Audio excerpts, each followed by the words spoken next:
മറ്റു വാർത്തകളിലേക്ക്. പുറത്താക്കൽ നടപടിയുടെ ഭാഗമായി 4 വിസിമാരുമായി ഗവർണർ ഹിയറിംഗ് നടത്തി. കാലിക്കറ്റ് സംസ്കൃത ഡിജിറ്റൽ ഓപ്പൺ സർവകലാശാലകളിലെ വിസിമാരുടെ നിയമനവുമായി ബന്ധപ്പെട്ടായിരുന്നു ഹിയറിംഗ്.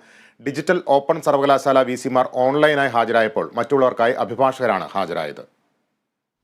യോഗ്യതയില്ലെന്ന് ചൂണ്ടിക്കാട്ടി കാലിക്കറ്റ് സംസ്കൃത ഡിജിറ്റൽ ഓപ്പൺ സർവകലാശാലകളിലെ വിസിമാരെയാണ് ഗവർണർ പുറത്താക്കാനിരുന്നത്.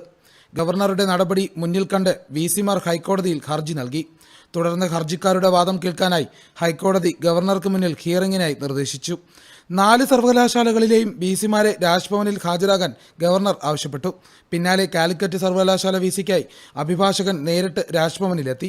അതേസമയം ഡിജിറ്റൽ ഓപ്പൺ സർവകലാശാല വിസിമാരും സംസ്കൃത സർവകലാശാല വിസിക്ക് വേണ്ടി അഭിഭാഷകനും ഓൺലൈനായാണ് ഹാജരായത്. ഹിയറിംഗിന് ശേഷം ഗവർണർ കോടതിക്ക് റിപ്പോർട്ട് നൽകും. അതിന്റെ അടിസ്ഥാനത്തിലാകും നടപടി സ്വീകരിക്കുക. ATUVCയെ സുപ്രീം കോടതി പുറത്താക്കിയതിന് പിന്നാലെയാണ് UGC നിശ്ചയിച്ച മാനദണ്ഡങ്ങളിലെന്ന് കാണിച്ച് 4 വിസിമാരെ പുറത്താക്കാൻ ഗവർണർ നടപടി തുടങ്ങിയത്. Kerala vision news, Thiruvananthapuram.